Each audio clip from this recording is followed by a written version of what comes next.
Hi friends, ఈరోజు నేను మా ఇంట్లో ఉండే చెట్లు చూపిస్తాను. ఇది తులసి చెట్టు,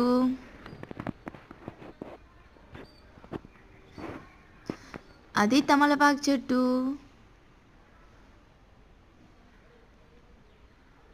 బాగుంది కదా.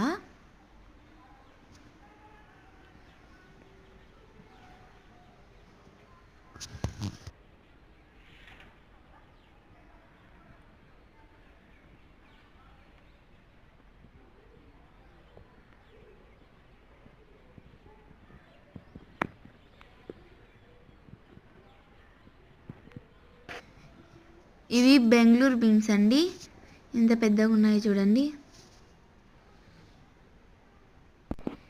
ఇవి మా ఇంటి బయట ఉండే కంది చెట్లు, అంటే మా ఇంట్లోనే కొంచెం బయట.